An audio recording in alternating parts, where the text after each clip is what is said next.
Hey, welcome to the show, everybody. This is another episode of Dave Cooper Live Product Spotlight. And man, do we have a show for you today. So welcome, welcome, welcome. I see George and Anthony already in the audience. Thank you so much for tuning in today. Listen, today we're going to talk about something that happened during the beginning of the COVID crisis with BMarco Structures and NUDO.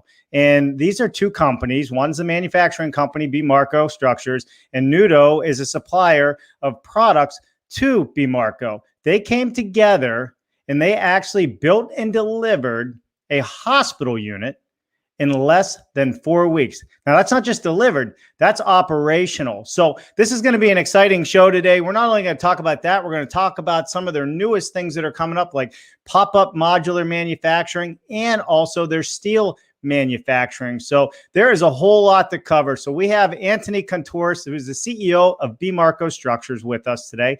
And we have Shane McNutt, who is the Vice President of Sales at NUDO. So they'll be joining us in 1 second. But first, if you could please hit that like and share button right now. It always helps us grow our audience. We're always trying to bring you the best content out there. And do not forget to hit that follow us button on LinkedIn and subscribe to our YouTube channel. It is growing every day. That way you do not miss anything. So with that said, let's bring in Shane and Anthony to the show.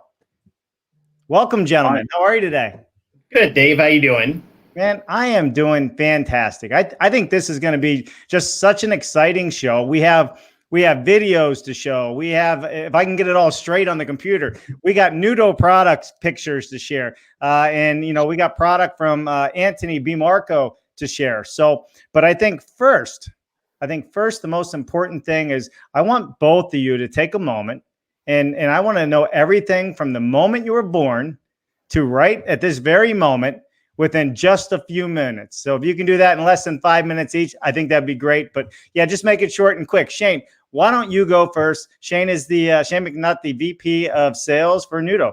Take it out. Yeah, no, I appreciate it, Dave. So yeah, born and raised in Ohio, lived here my entire life. My career's actually been a kind of a unique one.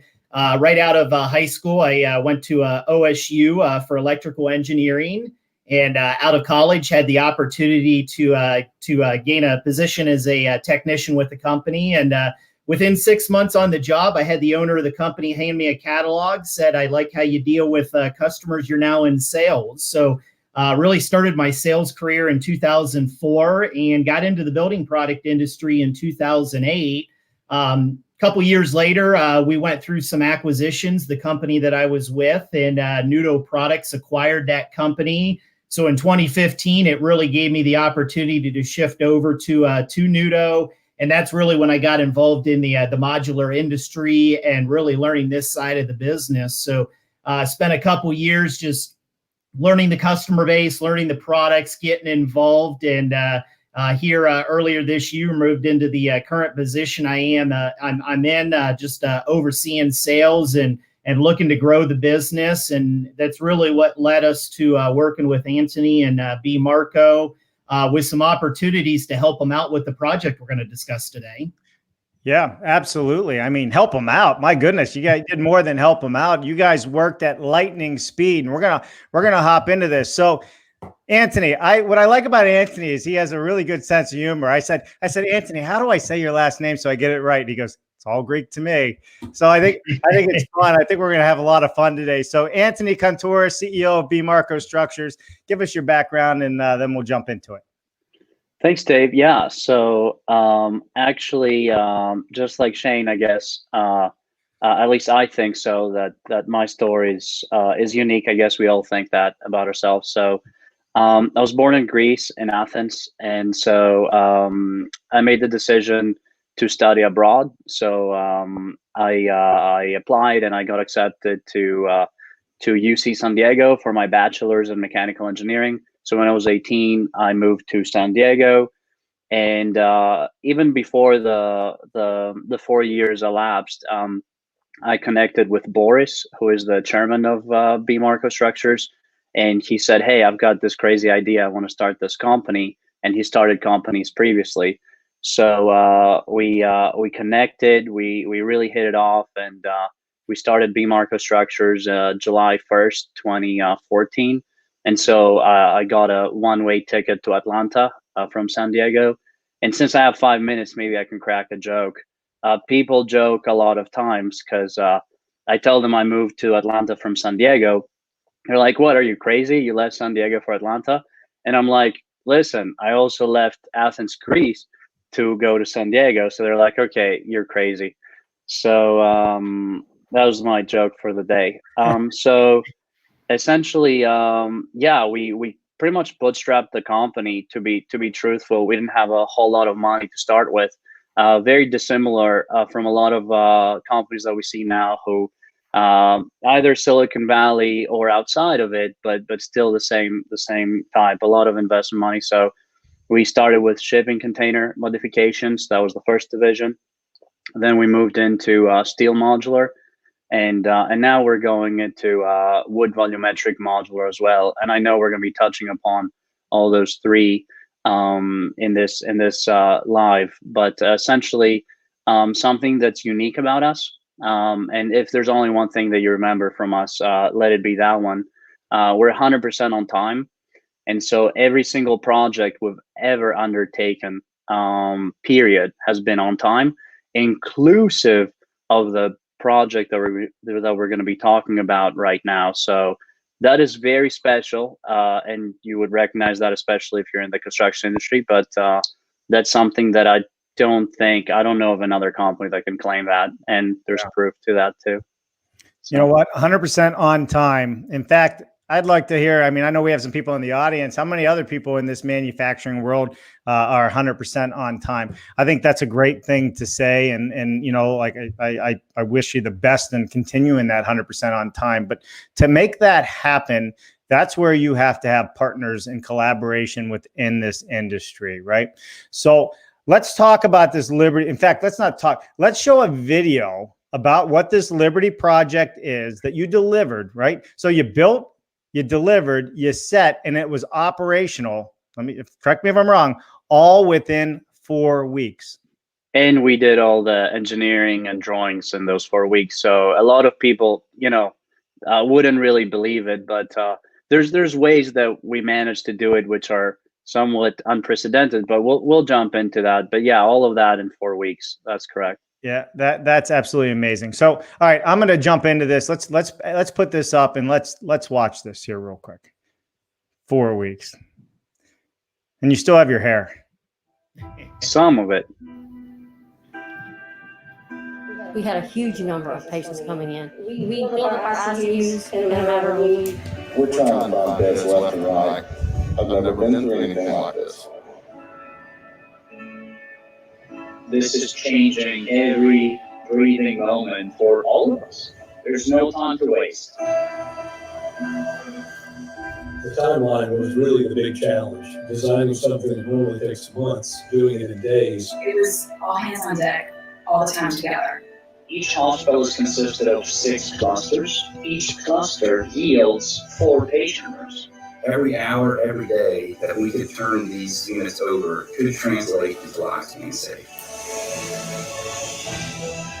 This project was feasible because of the team.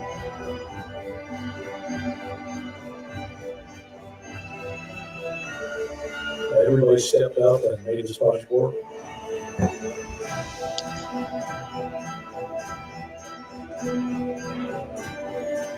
Initially, this is a parking lot. This unit will provide a tremendous impact, not just in this community, but in the region.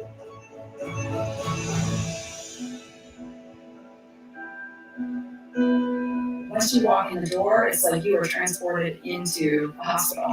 That has everything that a hospital has in it.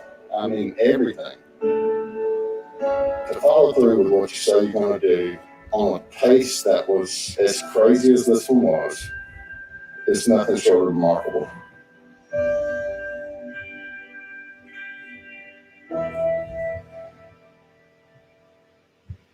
Yeah, I mean, it is absolutely remarkable. So why don't you give us the background of how this all came about, Anthony, and then we'll get into, you know, how does NUDO and you fit into all of this together? So how did this project come about?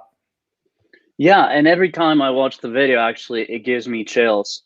It was the hardest thing that I've ever done in my life, and a lot of the people who were involved with this project can say the same. So essentially, we started talking to a lot of GCs, some GCs in New York, GCs all over the country, and they were saying, "Hey, we want you to build us so many patient rooms. How many can you build?" That was the first question. It wasn't how much is it going to cost. And so we've got this GC asking for 100 units, 100 patient rooms, then another one asking for 200. And so we're like, okay, here's how fast we can build them. And so then they started freaking out and saying, well, are you talking to anybody else? And we're like, yeah, we're talking to other people too. They're like, well, what's going to happen if you build it for them and not for me? And so we then realized that we're thinking too small. So we're like, okay, the need is there, and I don't care if you're a big company or a small company. The fact of the matter is that probably you have projects that you're working on. So it's not about how big you are, it's about how fast can you adapt. Okay, so it's all about flexibility and adaptability to this pandemic, as everybody has learned. And so essentially, we put together a plan to be able to produce hundreds of these patient rooms within a matter of weeks. And we created a landing page, a website, and essentially then we emailed almost all of the emergency management agencies. So each state has one, and I remember just sitting on Sunday and just sending so many emails, me and the whole team really at B Marco.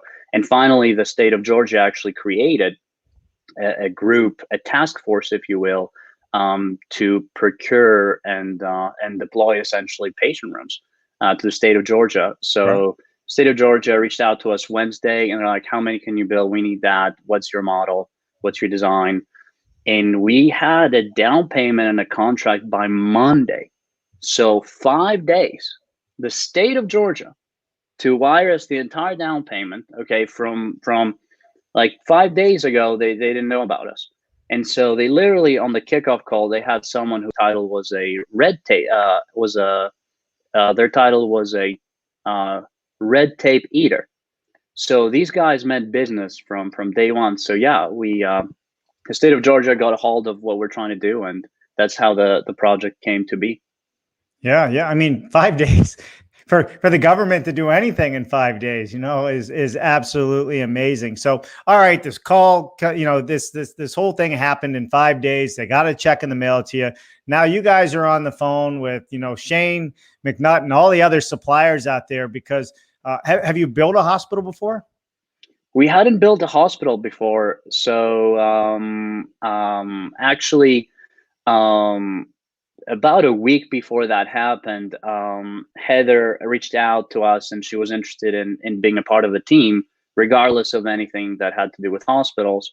And so essentially, we realized that we're lacking the in-house knowledge. So we started working with Heather, and she literally pulled 2 all-nighters, and she was able to design the whole thing and work with us and our team to containerize it essentially.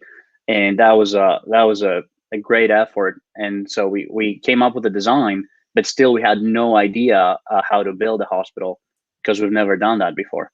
Right. And so essentially, it was all new. So we had to understand how med gas works, how oxygen lines work, how the vacuum pump works, and that was very different. It was like drinking from a fire hydrant. And I would say the biggest one of everything was really difficult, but one of the stellar things that came out of that was vendors, such like NUDO. So vendors, they have their lead times, and there's a good reason for them to have their lead time, right? So it's not like you flip your fingers and you get the product. And so as soon as I contacted NUDO and the other suppliers, they were on it. It was the most important thing that they were doing, and they prioritized it, and really they made the project feasible and successful. At the end of the day, they jumped through all these hoops. They got all these approvals. I mean, right. And they got it was like, yes, your wish is my command. And as soon as I explained what we were doing and how important it was, everybody just jumped on it. And we had trucks coming in exactly where we needed them. And NUDO was phenomenal in that. Their product, I'm sure we're going to be talking about it. Absolutely. It was a pre-laminated FRP on JIP, and it required it was just so fast. It saved a tremendous amount of labor hours. And I really don't think we could have built the project in that time frame without that product. Yeah, well, I mean that's kind of what your product's known for, right, Shane? Is I mean it's a pre-laminated system, so it's already ready to go. So it's really plug and play. Let's just install it, and you meet all the requirements and hygiene requirements and everything else.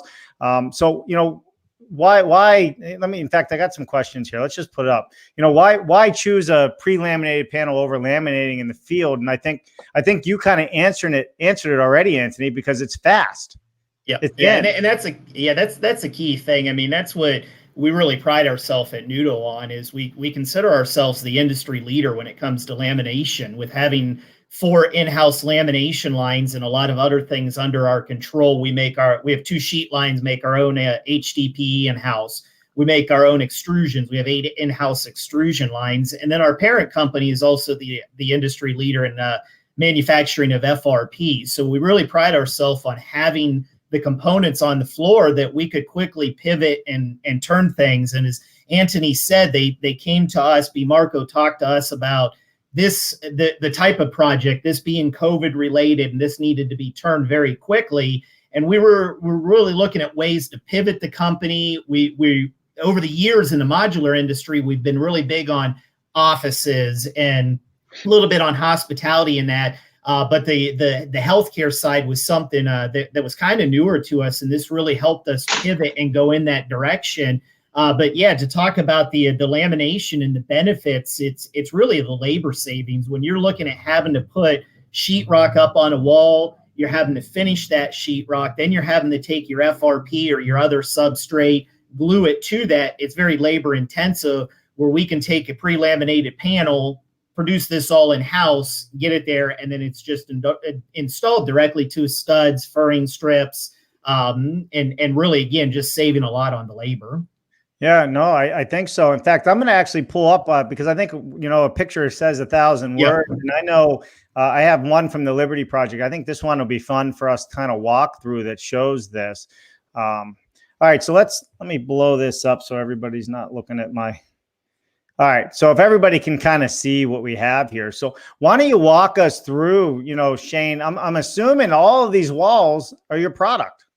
Yeah, so as Anthony talked about, what we did is we took a drywall substrate and we put a FRP on the face of it. We have a lot of different options when it comes to substrates. We can do OSB, plywood, fluted PVCs, extruded PVCs, and then with the face, we've got FRP, high density polyethylene, HPL. So they're all meant for different applications. Right. And a lot of people are probably familiar with FRP.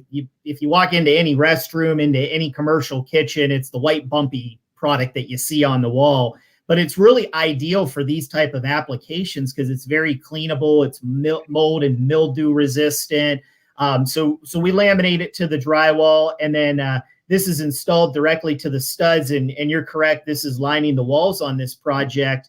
And then we're able to extrude the PVC moldings to the proper thickness that wrap around whatever that panel width is, to be able to offer the divider trim to bring these together, the caps, the inside, the outside corners, really to finish this off. And then we can take it a step further as well. And depending on the ceiling, if you're going directly to studs, we can do full ceiling panels, we can do drop-in panels, and we have a few different products where we can do some flooring applications as well.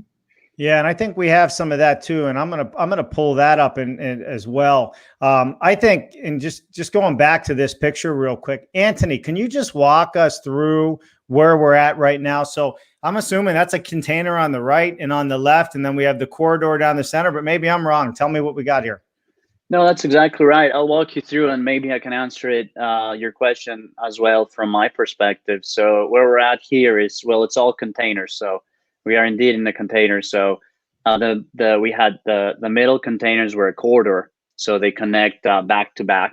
And And essentially, it's I guess the term is called double loaded. So on the left, you've got a container with patient rooms, and on the right, you have a container with patient rooms.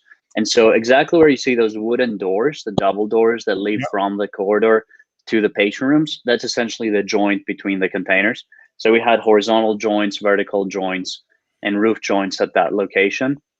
And essentially we built 2 hospitals in 4 weeks. So each hospital yielded 24 patient rooms. So in total, 48 patient rooms. And they were installed in 2 locations. One was Albany, Georgia, which got hit very hard. And you can see the folks from the hospital talking in the video. Right. And also the second location was Macon, Georgia. So each hospital of the 2 had actually 2 corridors. So, and essentially there were 2 containers pretty much sideways connecting the 2 corridors, right? So you go down each corridor and you have the patient rooms, and then those 2 communicate as well. I'm looking for one of the pictures that show there you go.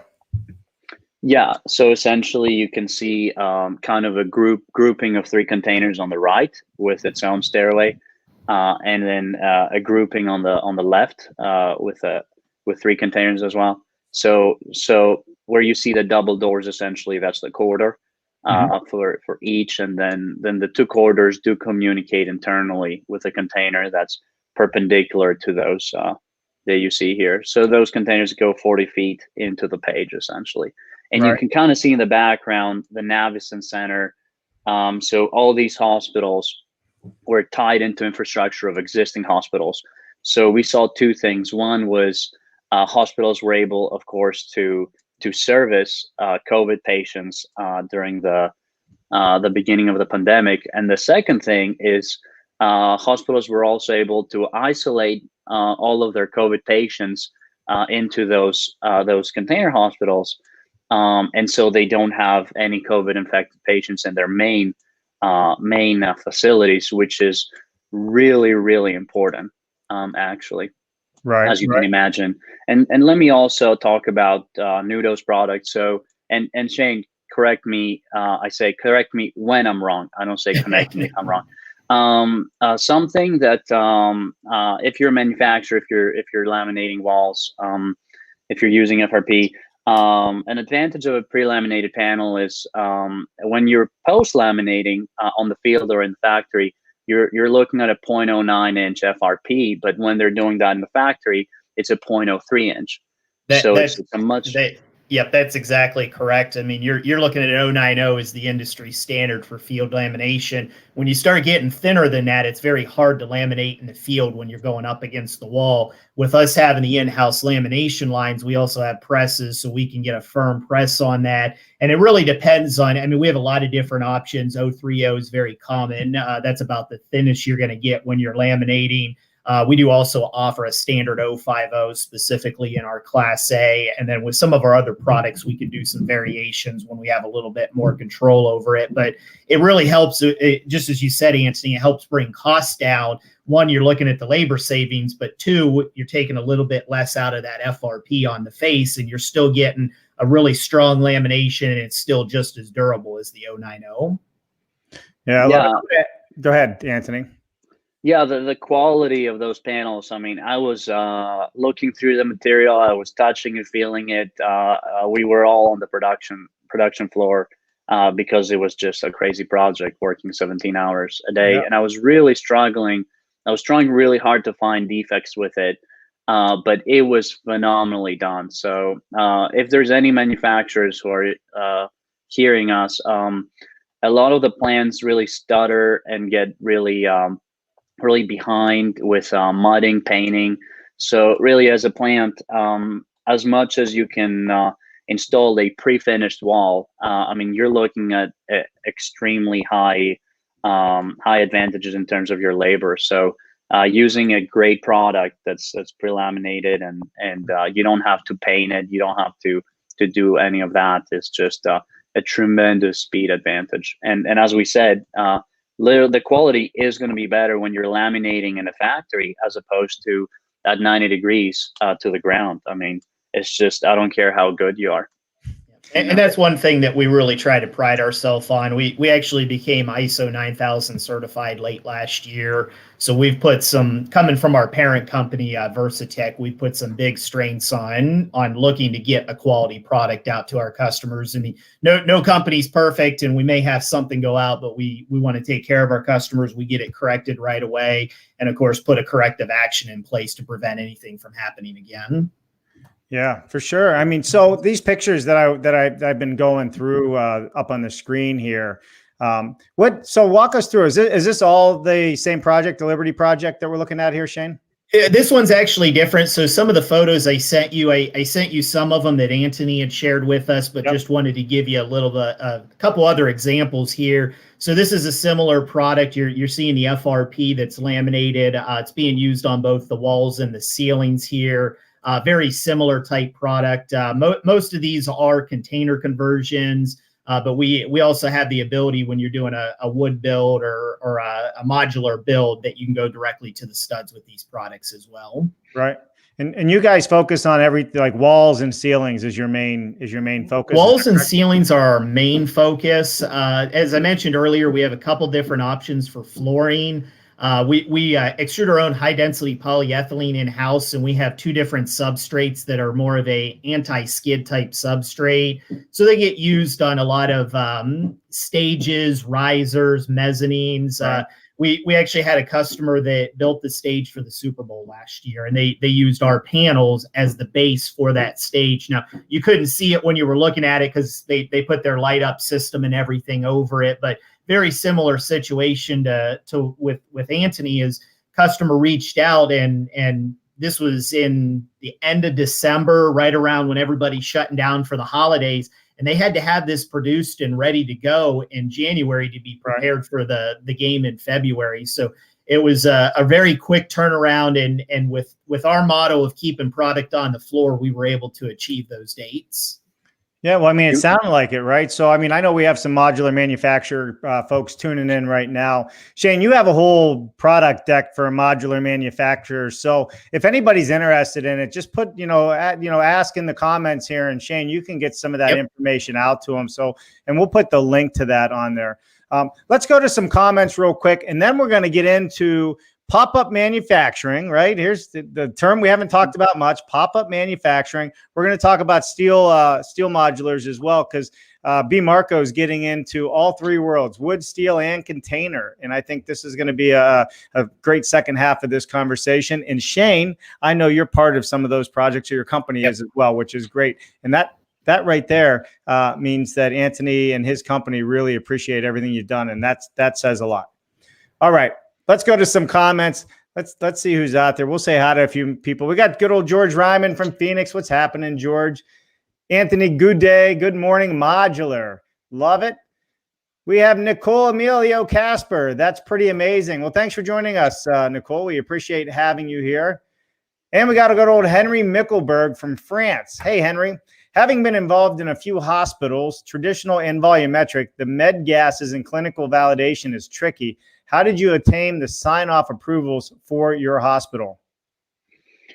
Yeah, so as I stated, that's a good question. As I stated in the beginning, we were really lacking a lot of the knowledge in the medical world. So we tried to align with experts. So essentially, what we did is we hired Salas O'Brien, who is also shown on the video.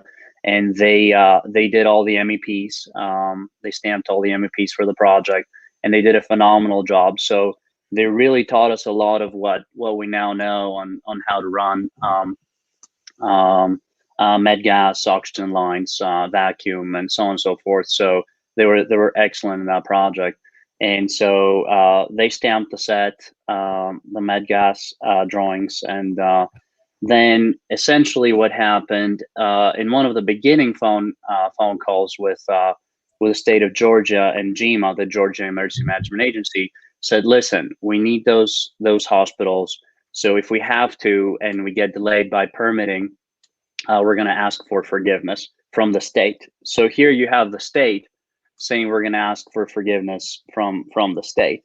And that's really what happened. Is essentially we were able to push through that permit set and have it looked at, and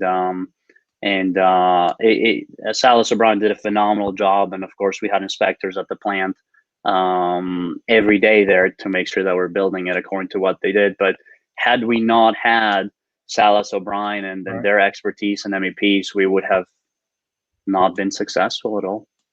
Yeah, for sure, for sure. So Dr. Brett Musson, we're kind of talking about that. Is that an approved assembly under the IBC? Yes, so that's another good question. So again, we did the whole permit set. I'm not gonna lie, we didn't wait for the permit set to start manufacturing. It was just how it had to be. Trying to build it literally in the factory, we spent 2.8 weeks, and so 90% of the project was done in 2.8 weeks. As far as IBC, so I'll give you an example. So we had some exceptions. One of them was the 1 hour fire rating between the corridor and the patient rooms. So essentially what happened there is we did not show 1 hour assembly between the corridor and the patient rooms as required. And so we had to get a letter from the city that states that they are essentially allowing our deviation due to the circumstances. Outside of that, our HVAC was a DOAS, direct outside fresh air system. We had our air exchanges. We built the whole project. So some people are very technical here, so I'm happy to share a little more. So we designed the whole project for 12 air exchanges, which is what the CDC recommends for infectious disease. And due to budget constraints, we dropped it down to 6 air exchanges. We had a PTAC. Anyway, I'm not going to get too much into that, so since there's all these questions, but yes, we had a PTAC for temperature control. So the design was very, very good actually, and pretty successful. Well, absolutely. I mean, you still had to meet certain requirements, and that's important. Yeah, absolutely. But to do anything in 4 weeks, I mean, there's no way you can do it without having somebody helping you get through the system, and that's kind of what you're saying. Yeah. Follow-up question from Dr. Brett Musson. He said, "What is the attachment code, or what is attachment code calls for screws 12-inch OC on center?"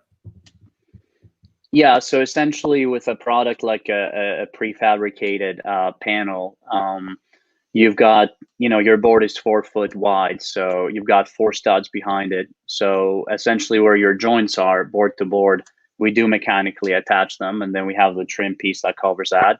But due to us using that product, we liquid nailed and we glued essentially the interior attachments. And really, that also is one of the reasons why we didn't show 1 hour fire rating from our corridor to our patient rooms. Right. Love it. All right, we got a couple more comments here, and then we're going to hop into some more of the conversation on PopUp Modular Manufacturing. Rick Hawkins, great project and services provided for rural GA hospitals. Well done. Rick Hawkins is out of Atlanta, Georgia. You guys should talk sometime. I think it would be good for you to know each other if you don't. I guess Dr. Munson's just having some conversation in the feed. Andreas Egger, guten Tag. Sorry for being late. Not a problem, Andreas. Thank you for joining us today. All right, let's hop back into this conversation a little bit further here. And again, if you want any information from NUDO and Shane, comments are below. This video is going to live on LinkedIn, YouTube, and Facebook, so you can watch it over and over and over and over and over again, as many times as you really want to do it. And you'll be able to get in touch with all of us when you can. So if you could just take a moment, please hit the share button, let people know we're on today, and hit that like button. And as always, if you don't follow Dave Cooper Live, please follow us. All right. Enough of that. Let's get into this here. This is some interesting conversation getting ready to come up. What in the world is PopUp Modular Manufacturing? I think this is going to be a really interesting conversation, especially with some of the audience that's already here. Talk us through exactly what you're doing. Shane, I'm going to put you in the holding tank for a little bit, and then we'll come right back. Sounds good. So let me kind of create the the frame around this. So BMAR Constructors has 3 divisions. One is shipping container modifications. The second one is steel modular volumetric, and the third one that we're entering now is wood modular volumetric. So the pop-up modular manufacturing concept is going to be tied to our wood volumetric division for now. And essentially, everybody in this industry is talking about, you know, cars and automation, and how much faster cars are produced than houses. And so essentially, the name of the game, as a lot of people know, is about that assembly. The industry predominantly, and for now I'm talking about wood volumetric modular, is essentially using the assembly line, and they use it as a construction line, essentially. So the module moves through and it's being constructed there. So the reason why cars are so much faster is because you have parts essentially that are pre-quality controlled, pre-identified, pre-checked, and they get sent, and then you have a truly an assembly line where you have a part just integrating with another part. So the same concept is what we're doing. So essentially, we've got 2 factories. One we call the manufacturing facility, and then the second is a pop-up factory. So we're targeting large commercial multifamily projects for now. So minimum 80 to 100 units. And so essentially for that project specifically, let's say it's in Indianapolis or it's in Dallas, we look and establish a short-term lease factory as close to the site as we can. So 5 minutes, 10 minutes, if we can get it. And then we call that a pop-up factory. So in our manufacturing facility, which is located in Atlanta, Georgia, we're going to be making all of the components. So the components we call sub-modules. And those are small volumetric rooms, enough where they don't ship over-dimensionally, and then you incur so much more cost. So they're shipped standard. And then by volumetrizing those boxes, we're able to achieve a tremendous amount of prefabrication and completion in the manufacturing facility. And so interior walls are done, painted, flooring is installed, toilets, fixtures, cabinets, kitchens. And so there's different components. So one component is a kitchen submodule. Another one is a bathroom submodule, closet submodules, washer dryer room. So all of that is done, wrapped, and then it gets sent to the pop-up factory. And essentially the pop-up factory is truly an assembly line, and it's used to assemble your big wood volumetric box, which then gets sent to the site. So the end result is the same, but the process is very different. Yeah, no, for sure. So where did this idea come about? Was it because of distance and it allows you to work on projects further away? I mean, so what was the whole idea behind this concept of doing a pop-up factory? Yeah, so it wasn't exactly an aha moment like in the movies, but it was close to it. So we're entering this industry, and a lot of the conversations with potential clients, developers, what have you, was first question that they asked. First question, not good morning, not what's your name, hey, hello, where is your factory located? It's no secret that the effective shipping radius is you get a different answer depending on who you ask, but it's about 500 miles. Everybody knows and understands that if it's more than 500 miles, it's going to be a burden on modular construction and the cost of doing so.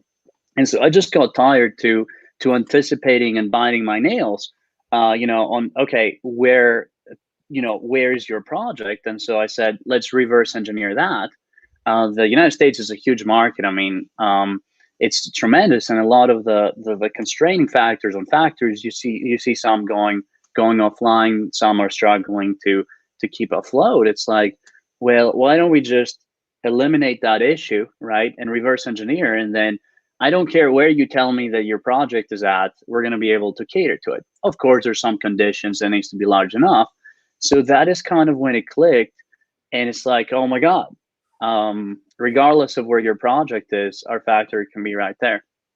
Yeah, for sure. So to add to that, really, we're enlarging that shipping radius by so much more, because now what we're shipping from our mothership factory or our manufacturing factory is transportable via conventional trucking. So you're looking at $2.50 a mile as opposed to, you know, 10 or dollars a mile. I mean, it really depends when you're shipping a module. And so all the I guess the setup in these pop-up factories, I mean, you've already got them configured, designed, and it's kind of just pick up and move to the next facility, whether it's jigs, plates, whatever you need there. So no pun intended, but everything is modular. So we truly believe in modular. So you got modular baby modules being shipped to the pop-up and making the master module. Right. And then essentially to establish that pop-up factory, it's all go, go, go, right? So with modular construction, it's all about speed. So essentially we have jigs that are built modular. So they're bolted together at the pop-up site. So essentially we have those trucks that leave our storage facility or whatever you want to call it, and then they go to the pop-up factory. We want to be operational within a couple of weeks. So you got overhead cranes that are bolted instead of welded. You've got all the track systems. You've got the jigs. Everything is modular and prefabricated, right? And then we have adjustable essentially legs for all of our jigs because the concrete, you know, is within 1/4 of an inch and that doesn't cut it. So everything is ready to go and modular and gets assembled at the pop-up factory and we're up and running. I love it. There's a question on this that came through from Henry. He says, how do you transfer your accreditation ISO to your pop-up factories?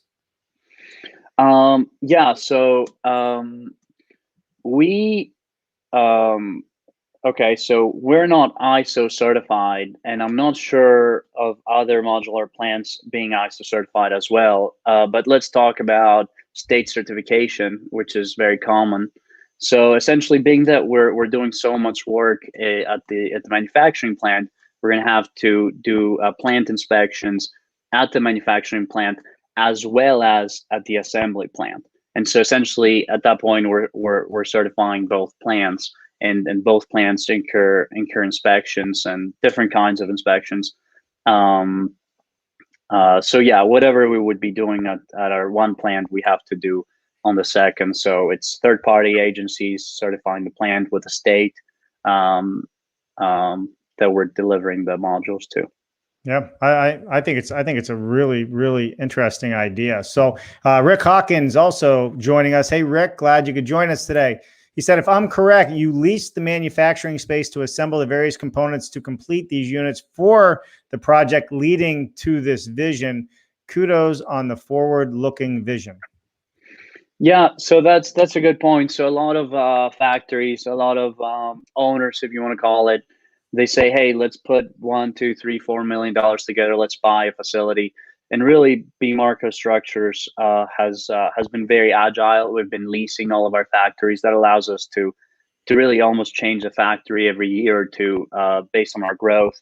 And to be truthful, it allows for the opposite too. If the economy tanks, we're not closed in on a lease. So everybody wants to talk about the beautiful and the sunny days, but you need to hear it from people that, hey, you know, construction has tides and it's not just us growing tremendously because we've all been there, or hopefully not, but you want to look at both sides. It's all about flexibility, you know, because plants do go under, and it's very easy to tank a plant, actually. So yeah, so we kind of flipped that concept as well. So we're like, hey, we're going to do a short-term lease on a factory. And for manufacturing people out there, people who are thinking of starting a factory, I will say that it's much more difficult to secure a very short-term lease from a landlord because those guys are used to securing 3- and 5-year leases. So essentially, how good of a job they do depends on the longevity of the lease. And funny, that's my second joke. Let me add the second joke of the day. When we ran out of space to build the Liberty boxes, this hospital. So essentially, we had to lease a 100,000 square foot facility about 15 minutes away from where we're at. So I called the landlord, well, really the agent, and I'm like, hey, can we get a lease for 4 weeks? And then that guy just peed his pants. He's like, oh my God, you got to be joking me, because of course it's a 5-year minimum. Right. And just so people understand kind of the deals too, if that's helpful, we were able to get a I believe, the 3-month lease. Of course, and at that point, it's like, okay, we're gonna do the three month, even though we don't need it for the entire thing, because we actually had to sign the lease on that factory. It was also kind of a pop-up factory for the Liberty box, for the shipping container hospital, and we literally got the down payment. And there were a couple of minutes where we got the down payment where we actually had no factory and we had no people because we needed to hire 100 people. And so if you look here, there's hair that's missing. You don't see it here, but we didn't have the facility to build it. We had to hire in total 130 people, and we did that whole thing in a couple of days up front. So anyway, that whole point was to show some of the drawbacks of a lease, just so people are aware. And this pop-up is going to be all wood manufacturing. It's not steel manufacturing. This is part of your whole growth for wood modular construction. Yep. So we're going to be using it for now, for starters, for wood. Wood volumetric. Mm-hmm. So interestingly enough, just in the production world of home builders, one of their biggest concerns has always been getting stuck with these manufacturing facilities. Well, what you're saying is, you don't necessarily have to be stuck with a manufacturing facility. You could do leases based on where your planned subdivisions are, or hire somebody like yourself to do it for them. Yeah. There's there's a lot of complexity that goes into doing it, and I'm not here to say that it's easy. We're not doing it because it's easy. It's got a ton of concerns and issues that otherwise wouldn't appear. But we think that it totally just makes sense. We don't really look at others of how they're doing it. We kind of run through problems ourselves and figure out what makes sense for us. And that has allowed us to just do things so much more differently than other companies. And so far we've been correct. So time will tell, but we think that this is a very aggressive way to look at it, a very correct way when you weigh all the advantages and disadvantages. At the end of the day, it's about serving those developers, serving those the clients, whoever the client might be. I'm saying developers because we're focused on commercial, but it's about, so maybe I can sneak in kind of my motto. So the GC concept and the construction kind of concept is all about kind of risk mitigation. So the GC wants to write those contracts with his subs in order to mitigate the risk, and it's all about how much money can I get and how much risk am I exposed to. And so look at the software industry, and I'm lucky enough to know Boris, who's the chairman of B-Market, who started the company together, and he always looked at a model that was a value creation model, which is true in the software industry. And so we're kind of taking that, and we're asking ourselves, how can we create value to the client, as opposed to try to keep shying away from risk, kind of like how the GC model is. And so it's just a different way of looking at it and trying to provide a solution that has a lot of value for the end client. Yeah, absolutely. And Henry makes a good point. Henry's a smart guy, if you haven't noticed that. A lot of factories can be leased for free if the right government regeneration schemes are available, local employment caveats, etc. So, I mean, that's a great, word of advice right there. If you haven't looked at it that way, you might be able to look at it that way, especially going after affordable housing and what you'd need to go after. So, depending on who the client is, and I know you have some jobs in the works or getting ready to be in the works, which is really, really cool. So yeah, Henry will skip through the whole interview process and get an offer from us by the end of this live. Yes. Thanks, Henry, and I'll connect offline. Good points. Yeah, for sure. So, all right. So I think that's what Shane was just saying, of connecting people. That's what we do here. I know he's sitting in the background. We've been at this almost 53 minutes already. Can you believe it? It goes by fast. So we're going to keep going here for a little bit longer because I want to bring Shane back in a few minutes to wrap everything up. But let's get into this. So, all right, we talked about you could do container modulars, right? Shipping containers. You do wood modular. Now you're doing wood plus pop-up manufacturing facility. So you can expand your radius across this country, or at least further than 500 miles. And you guys are now also going to be doing, or maybe you are doing, steel custom modular manufacturing? Yeah, so let me talk about steel. So a lot of people in the industry think of steel module, which is fine. They think of it as multifamily, and we're actually not concentrated there as of now. We've prototyped there. We're just not aggressive with it because we don't see as big of a demand on that as a company, and that might be different for other people. But our steel modular product is called interlocking panel building, and it's specifically it's called E-house, electrical house, and it serves pretty much the industrial sector, mining sites and wood pellet plants and aggregates plants. And so it's a very industrial product that's all steeled out. So steel roof, steel ceiling, steel interior wall, steel exterior wall, steel plate, quarter inch, steel base frame. So when we say SB Marco steel modular, that's the product that we refer to, and it's a very industrial kind of product. It's imagine like a 50 by 15 module that leaves the facility and it weighs 70,000 pounds when all the electrical gear is installed and all the gear. Yeah. So that's what we're doing on steel modular, and we're sharing the facility for that with shipping container modifications. So all of that is steel. So you don't really want to mix, as we learned from talking to people, you don't really want to mix your steel with your wood. So those two divisions are one plant, and then the manufacturing and PopUp is another. Well, I mean, I think it's incredible, and I think it's very forward thinking the way you guys are going about this. The fact that you were able to pull, that hospital together in less than 4 weeks up and operational, right, with design time, and now you're doing pop-up, manufacturing. So you got a lot of heavy things in front of you, and I think that it's amazing that you guys are taking advantage of it and looking at the industry differently, because a lot of people are not doing that. So it'll be a lot of fun to follow you. Let's bring Shane back in here. How about that? I miss Shane. Where's Shane at? All Still right, here. there he is. What's up, Shane? Doing good. I love it. I really want to point out, Shane, because you've watched the show and we've connected through the show several times, and I think it's super important for us as an industry to support those who support our industry. Definitely appreciate it. As I mentioned earlier, I mean, it's been very insightful.